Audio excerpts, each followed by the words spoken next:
Tere Harri! No tere Katre! Tere kunstisõbrad! Kõik seal kaamera taga ka. Just nimelt. Täna me räägime sellest, et kust ühed kunstiteosed jõuavad oksjonile, sest seda meilt väga sageli küsitakse.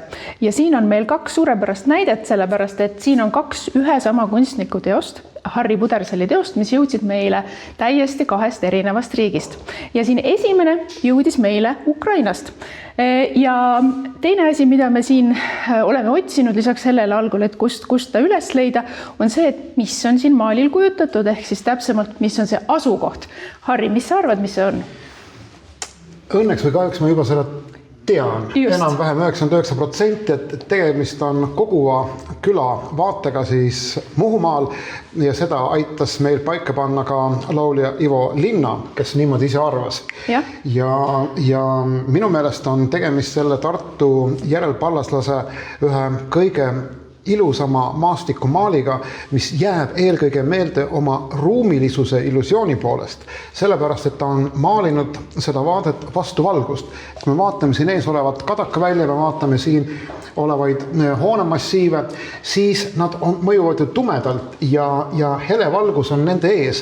Ja see annab sellele tööle 3 mõõtmelisuse, need hooned mõjuvad reljeefselt, mitte niivõrd maaliliselt ja teevadki selle töö põnevaks. Just nimelt. Aga nüüd see teine töö. Just. Sellel on ka põnev lugu, see ei tule ka mitte Eestist. Jaa, see tuleb Soomest. Nii et Tartu vaade, mis jõudis Soome, aga nüüd läbi oksjoni taas on Eesti kunstipublikul võimalik selle tagasi enda seinale saada ja siin kujutab ta ühte väga tuntud Tartu vaadet, nii et kõik tartlased, ma usun, et te tunnete juba ära. Ja kuna mina olen nii Tartus ülikoolis õppinud kui ka sina, siis ma usun, et ka meile on see selline väga tore nostalgiline hetk.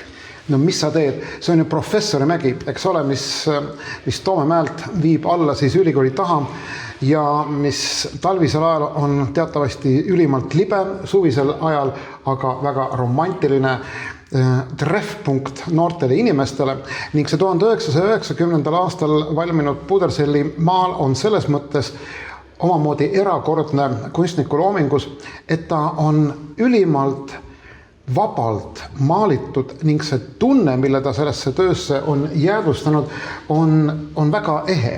Jääb mulje, et just nagu ta oleks istunud selle samas Toomel ja vaadanud sellest mäest alla ja nii on meie ette tekkinud siis hilistalvine või väga varakevadine Tartu vaade, mis on värske, mis on elav, mis on emotsiooni täis ja mis ühtlasi kõikidele tõesti nendele, kes on õppinud Tartu Ülikoolis, toob nii-öelda mõnusa nostalgia hinge, aga samuti ka romantismi. Absoluutselt, see kõik. Siin on nii palju tundeid. Jaa, sest mina kohe siin mõtlen, kuidas ma lähen siin treppidest alla, ülikooli taha natuke edasi, juba Werneris ootab mind üks mõnus porgandikook. Aga kui on võib-olla hästi külm talv, kuidas sa lased siit liugu alla? No see on ka variant. Tõesti. Aga kui te soovite teada, kust meie teised oksjonitööd pärit on, me päris kõike ei saa avaldada, aga osasid siiski, siis tulge näitusele. Jääge meiega.